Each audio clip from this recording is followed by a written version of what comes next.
Social play adalah ketika kita membiarkan anak untuk berinteraksi dengan teman lainnya agar mereka belajar satu dengan yang lain, bagaimana seharusnya orang berinteraksi.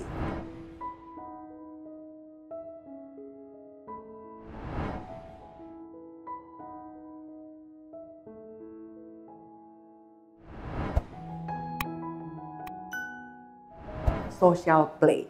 Jadi, tujuan dari permainan ini adalah menstimulasi bagian otak anak di mana ia mulai mengenal adanya orang lain, adanya anak lain, dan mulai belajar untuk berinteraksi, mengambil data dan informasi mengenai perilaku orang lain, anak lain, memirror atau mengimitasi apa yang dilakukan oleh orang lain, anak lain. Ya, jadi, memperkenalkan anak mengenai lingkungan sosialnya, kita sebut dengan social play.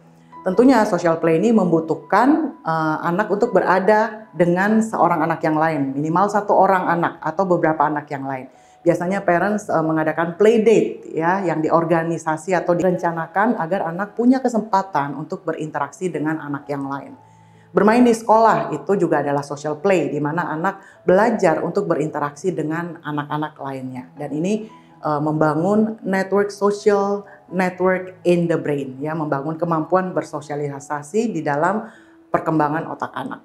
Menerapkan non-directive dan directive approach di dalam menstimulasi social play.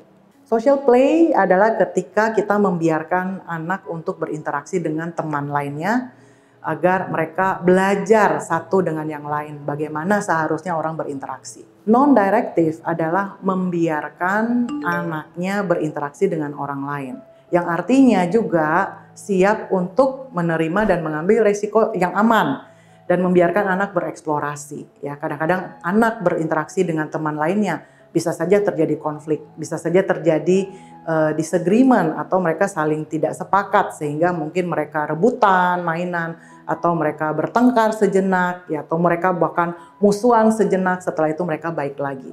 Ada baiknya jika orang dewasa tidak mengintervensi terlalu banyak dan biarkan anak bereksplorasi agar mereka menerima input itu ke dalam otaknya dan belajar bagaimana seharusnya berinteraksi dan solving social problem, memecahkan masalah sosial dan masalah hubungan.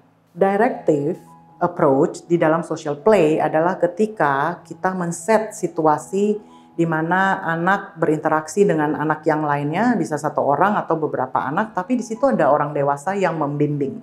Jadi ketika terjadi konflik atau terjadi sesuatu, orang dewasa ini bisa intervensi dan mengajarkan tanpa memihak, ya, mengajarkan bagaimana caranya solving problem, bagaimana caranya berinteraksi, bagaimana caranya minta maaf, bagaimana caranya mengucapkan terima kasih, dan lain-lain.